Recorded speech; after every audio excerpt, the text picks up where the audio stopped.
Hey guys, good morning, welcome back to my channel आयुपास सब बच्चों को। तो गाइस आज बात करने वाला हूँ जो पीएफ में 19 फॉर्म होता है, पीएफ में 31 फॉर्म होता है। ठीक है, ईपीएफ में जो आप क्लेम करते हैं तो 19 फॉर्म का मतलब क्या है जब 19 फॉर्म आप भरते हैं, और वहीं बात करूँगा कि फॉर्म नंबर जब 31 भरते हैं तो दोनों का मतलब क्या है। ठीक है, तो इन दोनों फॉर्म के बारे में हम फटाफट से जानेंगे। तो गाइस मैं आपको फटाफट से बताने वाला हूँ। ठीक है, वीडियो के अंत तक बने रहना। अगर आपने हमारे चैनल को सब्सक्राइब नहीं, प्लीज़ चैनल को सब्सक्राइब कीजिए और ज़्यादा से ज़्यादा सपोर्ट कीजिए।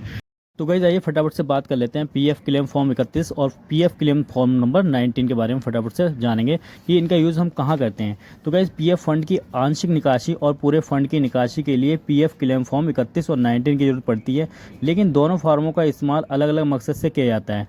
तो गाइस आइए जान लेते हैं इसके बारे में फटाफट से। अगर आप नौकरी पेशा वाले हैं और हर महीने आपकी सैलरी में से कुछ हिस्सा पीएफ अकाउंट में भी जाता है तो आपको पीएफ निकासी से जुड़े नियमों को जरूर जानना चाहिए, क्योंकि पीएफ के जरिए आपके पास अच्छा खासा फंड इकट्ठा हो जाता है। ज़रूरत पड़ने पर आप इस फंड से थोड़ा पैसा निकाल भी सकते हैं।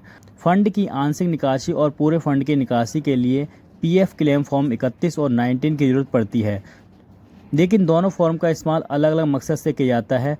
आइए आपको बताते हैं कब और कहाँ कौन से फॉर्म का इस्तेमाल किया जाता है।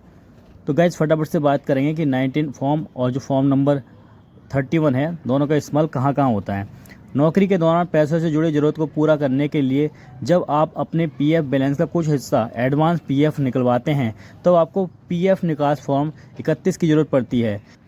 इसे पीएफ क्लेम फॉर्म 31 कहा जाता है। ज़रूरत के हिसाब से निकासी के नियम अलग अलग होते हैं। वहीं जब आपको ईपीएफ के पूरे फंड की निकासी करनी होती है तो आप पीएफ निकास फॉर्म 19 का इस्तेमाल करते हैं। इसे ईपीएफ क्लेम फॉर्म 19 भी कहा जाता है।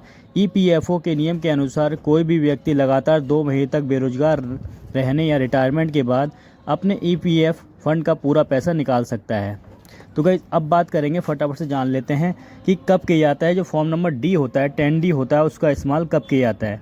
तो ईपीएफओ के नियम के हिसाब से अगर किसी व्यक्ति ने 10 वर्षों तक लगातार नौकरी करके ईपीएफ पेंशन अकाउंट यानी ईपीएस में अपना योगदान किया है तो वो पेंशन पाने का हकदार हो जाता है और रिटायरमेंट के बाद उसे ये पेंशन दी जाती है। ऐसे में रिटायरमेंट के बाद पेंशन लाभ लेने के लिए उसे फॉर्म 10D भरना पड़ता है। इसके अलावा किसी अन्य स्थिति में भी अगर व्यक्ति ईपीएफओ से पेंशन पाने का हकदार है तो उसे फॉर्म 10D भरना पड़ेगा। ठीक है, तो गाइस अब बात करेंगे फॉर्म नंबर 10C। ठीक है, फॉर्म नंबर 10C के बारे में फटाफट से जान लेते हैं।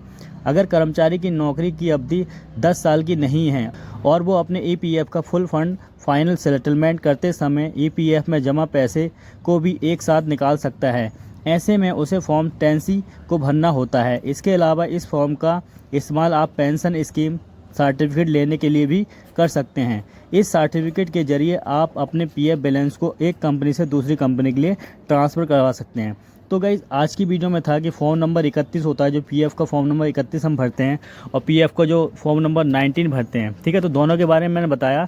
तो गाइज़ जो फॉर्म नंबर 31 होता है जब हम कब भरते हैं, जब कोई भी पीएफ का जो भी कुछ पैसा है हमें निकालना पड़ता है एडवांस के रूप में। ठीक है, और गाइज़ पीएफ का जो फॉर्म नंबर 19 है वो कब भरते हैं, जब हमें पूरा बैलेंस निकालना होता है, यानी कि हमने कंपनी छोड़ दी और पूरा बैलेंस पीएफ का निकालना है तो हमने फॉर्म नंबर 19 भरना पड़ेगा। तो गाइज़ आई होप वीडियो आपको अच्छी लगी, फिर लाइक करें, शेयर करें, कमेंट करें और चैनल को जरूर सब्सक्राइब करें। Love you all guys.